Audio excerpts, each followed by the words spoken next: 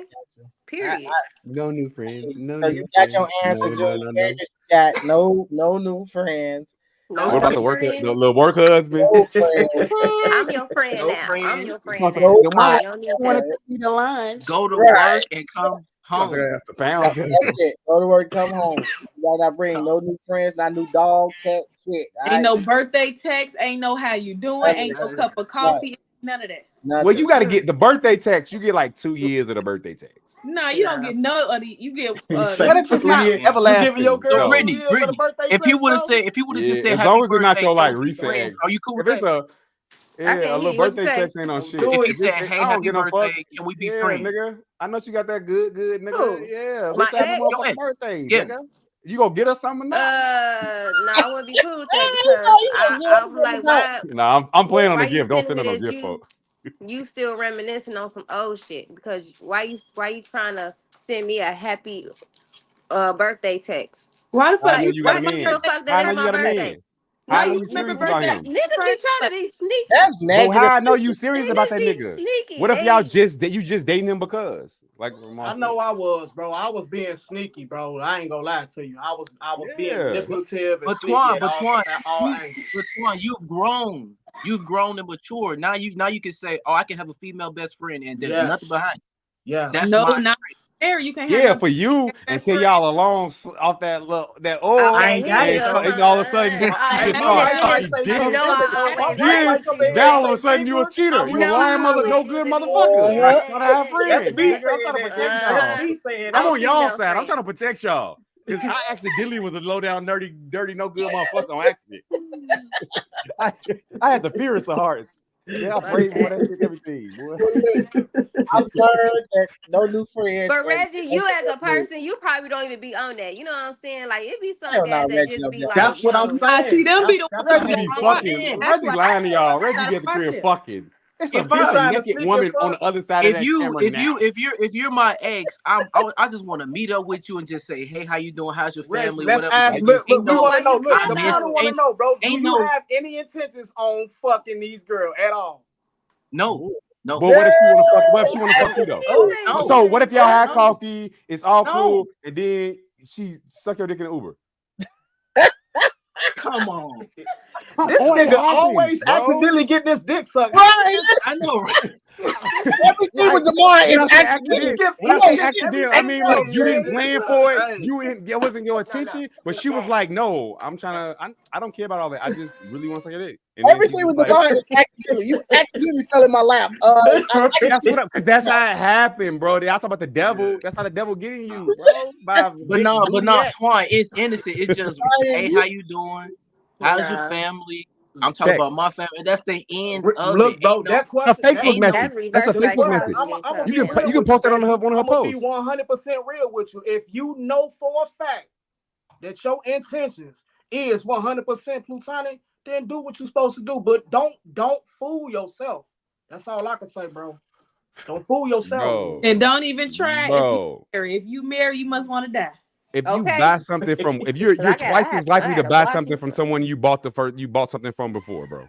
That's why we go to the same stores. If you fucked someone before, now you having coffee and catching up on old times, and then start hanging out, you gon' fuck.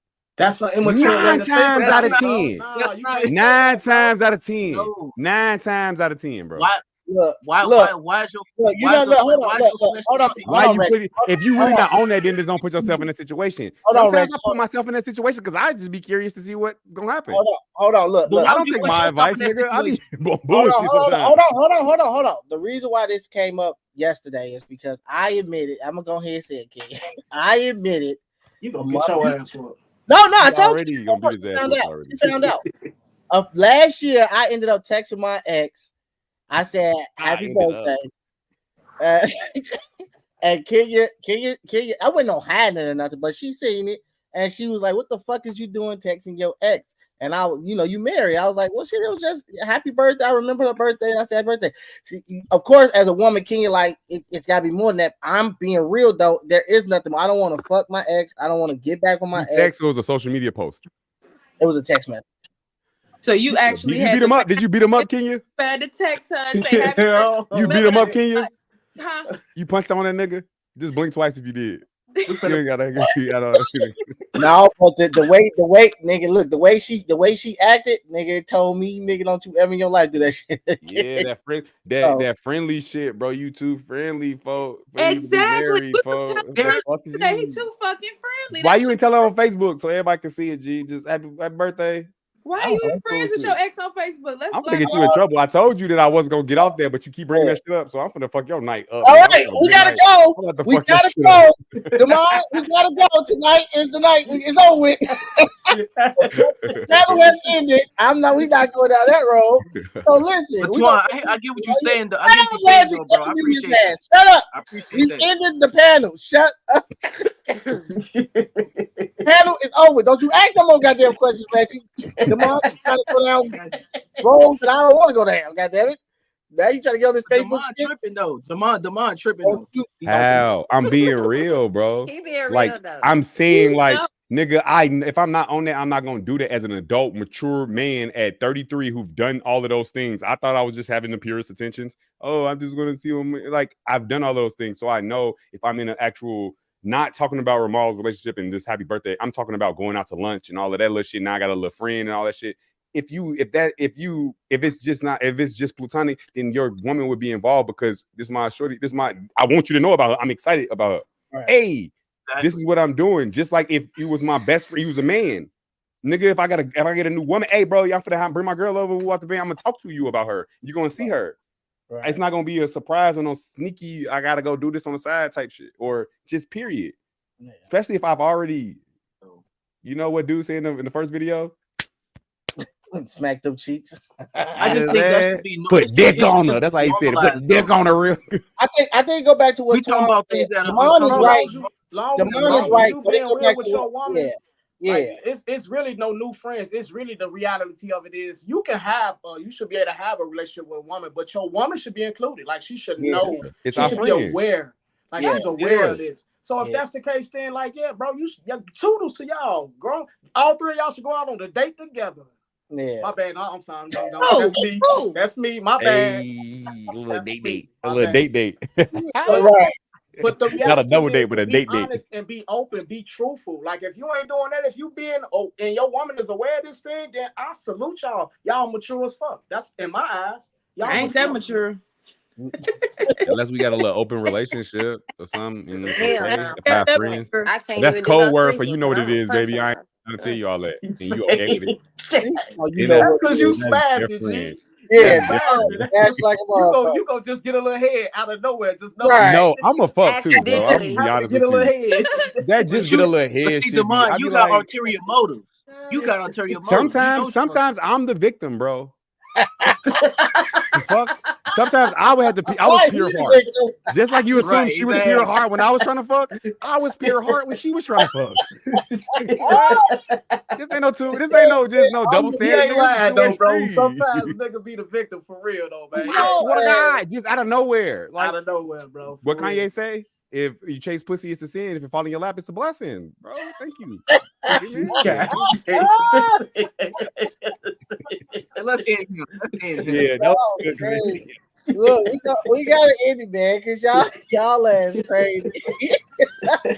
Until next Sunday, man. This is not even next Sunday. Shit, it's gonna be Saturday, then the Sunday after that. So until then, man, y'all have a good night. I appreciate y'all. Have a good week. Start off week and be safe. I appreciate y'all again. This is Talk of the Family, where some families lie, some families are fake, some families steal, and some families are real. But this family, we talk about the uncomfortable and everything. So I appreciate y'all. Everybody that watched it, everybody that wrote the comments, I appreciate y'all as well. And y'all the people that's watching it, y'all can come on. Stop being scared. Come on the panel. That way you ain't got to write it and you can talk your shit. So if you're available, not next Sunday, but the Sunday after the Super Bowl, come on the panel. It's plenty of room. Let's get it in. So until then, I'll keep y'all updated. Y'all have a good week. Peace. Go Usher. Go Usher.